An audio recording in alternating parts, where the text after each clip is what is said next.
বাংলাদেশের দক্ষিণাঞ্চলের কৃষি জমিতে ফসলের এমন বাম্পার ফলন হাসি ফুটিয়েছে কৃষকদের মুখে। দ্বিগুণ হারে বেড়েছে কৃষকদের আয়।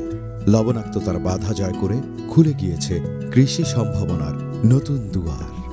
কিন্তু মাত্র কিছুদিন আগেও এই অঞ্চলের কৃষি ও কৃষকদের অবস্থা ছিল সম্পূর্ণ ভিন্ন। জলবায়ু পরিবর্তনের ফলে বঙ্গোপসাগরের উচ্চতা বেড়ে বাংলাদেশের দক্ষিণাঞ্চলে ক্রমশ বেড়ে চলেছে লবণাক্ততার পরিমাণ এবং তা দ্রুত ছড়িয়ে পড়ছে উৎপাদনশীল কৃষি জমিগুলোতে। লবণাক্ততার প্রভাবে দীর্ঘদিন ধরেই এসব এলাকার কৃষি ও কৃষকদের বিভিন্ন ধরনের হুমকি মোকাবেলা করতে হচ্ছিল। তাদের উপার্জনের বহুমুখী সুযোগগুলো সীমিত হয়ে আসায় প্রকট হয়ে উঠেছিল খাদ্য ও প্রয়োজনীয় পুষ্টির অভাব।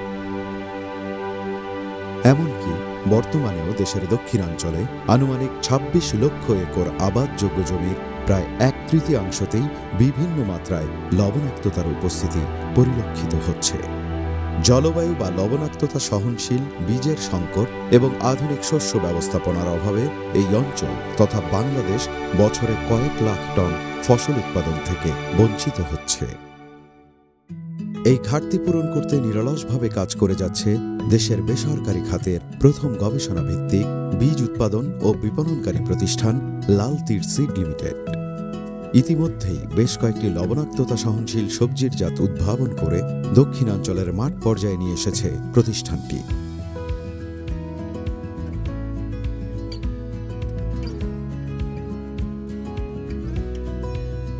জার্মান ইনভেস্টমেন্ট কর্পোরেশনের আর্থিক সহায়তায় পরিচালিত ডেভেলপ পিপিপি প্রোগ্রামের আওতায় একটি প্রকল্পের মাধ্যমে লাল তীর নিজেদের উদ্ভাবিত সবজি বীজের পাশাপাশি বীজ থেকে উৎপাদিত জলবায়ু প্রতিকূলতা সহনশীল চারা পৌঁছে দিচ্ছে দক্ষিণাঞ্চলের কৃষকদের কাছে।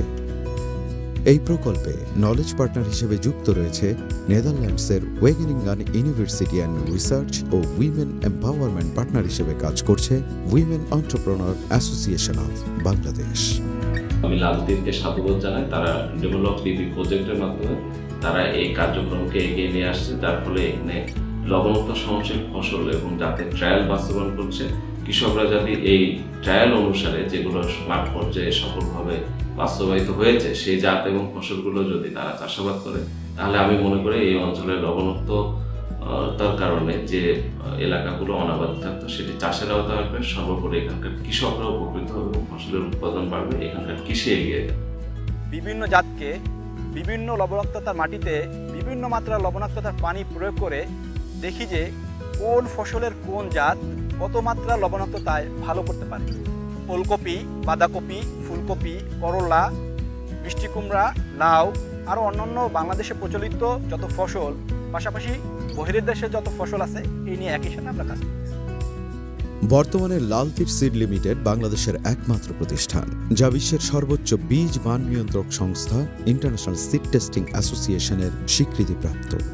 এছাড়া বাংলাদেশ অ্যাক্রিডিটেশন বোর্ডের স্বীকৃতি ও আইএসও সনদের পাশাপাশি অ্যাক্সেস টু সিড ইন্ডেক্স 2021-এ দক্ষিণ ও দক্ষিণ পূর্ব এশিয়ায় 7ম স্থানে রয়েছে লাল তীর সিড লিমিটেড।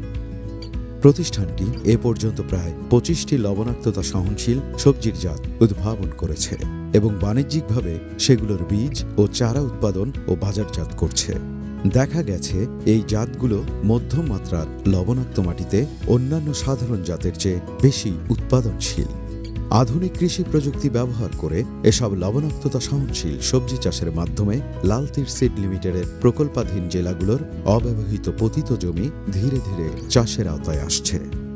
আমাদের এলাকায় বিশেষ করে ফাল্গুন চৈত্র মাসে লবণাক্ত ভাব দেখা যায়, কিন্তু এই চারা লাগালে কোনো সমস্যা হয় না। তাই আমরা লাল তীরের চারা এবং লাল তীরের সবজি উৎপাদন করে আমরা প্রচুরভাবে কৃষকরা উপকৃত। বীজ দিত তাই সারা দিতাম, তা সারা ঠিক মতো করতো না, তারপরে রুয়ে তুলি মরে যেত, লবণে মেরে যেত। তারপরে এই লাল তীর কোম্পানির একটা বীজ আসলো আমার এলাকায়। কোম্পানির লোক এসে আমার এলাকায় বুঝালো, পড়ালো, আমাকে একটু শিক্ষাও দিলো। দেওয়ার পরে একটা চারা এদিক ওদিক করিনি, মরি নেই, সোজা ঠেলে উঠে গেছে। আর সারা কোনো পোক যোগ কোনো রোগ পালা কিছু নাই, এবার এক টানে ঢেলে উঠে গেল। লবণাক্ত মাটিতে ভালো উৎপাদন পাওয়ার জন্য লাল তীরের বীজ ব্যবহারের পাশাপাশি আধুনিক চাষ পদ্ধতি ও ব্যবস্থাপনা নিশ্চিত করা হয়ে থাকে। এ বিষয়ে কারিগরি দক্ষতা বাড়ানোর উদ্দেশ্যে প্রতিষ্ঠানটি কৃষকদের জন্য প্রয়োজনীয় প্রশিক্ষণের ব্যবস্থা করে আসছে। জমিতে সরাসরি বীজ বপন না করে নার্সারিতে চারা তৈরি করে তা মূল জমিতে লাগানো হয়। নার্সারিতে চারা উৎপাদনের জন্য বাজারে বিভিন্ন ধরনের সিডলিং ট্রে কিনতে পাওয়া যায়। বীজ বপনের সময় ট্রেতে ভালো মানের মিডিয়া ব্যবহার করা হয়, যা খুব সহজে নিজ বাড়িতেই তৈরি করা যায়। 2 ভাগ পচা গোবর, 2 ভাগ নারিকেলের ছোবড়ার গুঁড়ো আর 1 ভাগ ছাই একসাথে মিশিয়ে নিলেই ভালো মানের মিডিয়া তৈরি হয়ে যায়।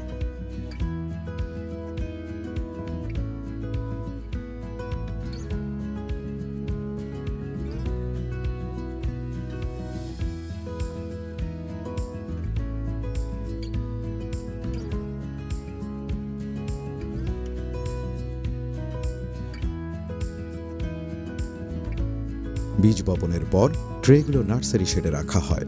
এখানে বীজগুলো প্রয়োজনীয় সুষম আলো ও বাতাস পায় এবং বিভিন্ন ক্ষতিকর পোকামাকড় থেকে সুরক্ষিত থাকে। সবজি ভেদে সাধারণত 3 থেকে 5 দিনের মধ্যে সিডলিং ট্রেতে চারা গজিয়ে যায় এবং 20 থেকে 35 দিনের মধ্যে চারাগুলো মূল জমিতে রোপণের জন্য উপযুক্ত হয়ে যায়। রোপণের 5 থেকে 7 দিন আগে চারাগুলো নার্সারি শেড থেকে বের করে নিরাপদ স্থানে রাখা হয়। এতে চারাগুলো যথেষ্ট পরিমাণে দিনের আলো পায় এবং বাইরের পরিবেশের সাথে খাপ খাইয়ে নিতে পারে। এখন চারাগুলো মূল জমিতে রোপণের জন্য প্রস্তুত। তবে ভালো ফলনের জন্য চারা রোপণের আগে মূল জমিটিও ভালোভাবে প্রস্তুত করে রাখতে হয়। রোপণের জন্য জমিতে লম্বালম্বি অথবা আড়াআড়িভাবে 1 মিটার প্রস্থ বিশিষ্ট বেড তৈরি করা হয়। তবে লতা জাতীয় সবজির জাত যেমন ডায়নালাউ, মায়া বা সুইটি মিষ্টি কুমড়া, টিয়া করলা ইত্যাদির ক্ষেত্রে বেডের প্রস্থ বাড়িয়ে 2 মিটার করতে হয়। প্রতিটি বেডের পাশে অথবা প্রতি 2 বেডের মাঝে সেচের জন্য 50 সেন্টিমিটার চওড়া নালা রাখা হয়। বাংলাদেশ মৃত্তিকা সম্পদ উন্নয়ন ইনস্টিটিউটের পরামর্শ অনুযায়ী বেডগুলোতে পরিমাণ মতো ইউরিয়া, টিএসপি, দস্তা, বোরন ইত্যাদি সার প্রয়োগ করা হয়। বেড প্রস্তুত হওয়ার 7 দিন পরে নার্সারিতে উৎপাদিত চারাগুলো সঠিক দূরত্ব বজায় রেখে রোপণ করা হয়। চারা রোপণের পর থেকে ফসল ও জাত অনুযায়ী সময় ও পরিমাণ মতো সার প্রয়োগ, আগাছা পরিষ্কার সহ প্রয়োজনীয় পরিচর্যা ও ব্যবস্থাপনা নিশ্চিত করা হয়। আধুনিক পদ্ধতি মেনে লাল তীরের জলবায়ু বা লবণাক্ততা সহনশীল বীজ ও চারা ব্যবহার করে ভাগ্য পরিবর্তন করছেন দক্ষিণাঞ্চলের কৃষকরা। আমার বাগেরহাট সদরে সবচেয়ে জনপ্রিয় লবণাক্ততা প্রতিরোধী জাত আছে। করলার ক্ষেত্রে আছে টিয়া লাল তীরে এবং মিষ্টি কুমড়ার ক্ষেত্রে আছে সুইটি। গত বছর কৃষক সুইটি এবং টিয়া উৎপাদন করে ব্যাপক ফলন পেয়েছে ও এই ফসলগুলা তারা স্থানীয় বাজারের চাহিদা মিটিয়ে ঢাকা শহরেও রপ্তানি করে ভালোই মূল্য পেয়েছে। এক্ষেত্রে লাল তীর কৃষকদের সব প্রকার সহযোগিতা করে যাচ্ছে। মূলত আমরা বাংলাদেশের দক্ষিণাঞ্চলে জলবায়ু পরিবর্তনের কারণে ক্রমাগত যে লবণাক্ততার বৃদ্ধি মাটি এবং পানিতে সেই সমস্যার সমাধানে আমাদের এই কর্মকাণ্ডে আমরা পুরো কাজটি 2 ধাপে করছি। প্রথমত হচ্ছে লাল তীরের যে লবণাক্ততা সহনশীল কিছু বীজ রয়েছে, সেই বীজের মাধ্যমে কিছু নার্সারি উদ্যোক্তার মাধ্যমে আমরা এই বীজ থেকে সবল ও সুস্থ সবজি চারা উৎপাদন করছি। পরবর্তী সেই সবজি চারা থেকে কৃষক তাদের মাঠ পর্যায়ে ফসল উৎপাদন করছে। লবণাক্ততার কারণে যে জমিতে তারা আশানুরূপ ফলন পাচ্ছিলেন না, এখন সেই জমিতেই সঠিক ব্যবস্থাপনার মাধ্যমে দ্বিগুণ ফসল উৎপাদন করছেন।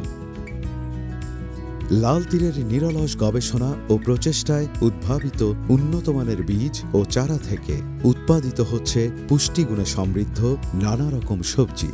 দক্ষিণাঞ্চলের কৃষকদের জীবনে আসছে সমৃদ্ধি। বাংলাদেশ এগিয়ে যাচ্ছে লবণাক্ততার বাধা পেরিয়ে কৃষি বিপ্লবের দিকে।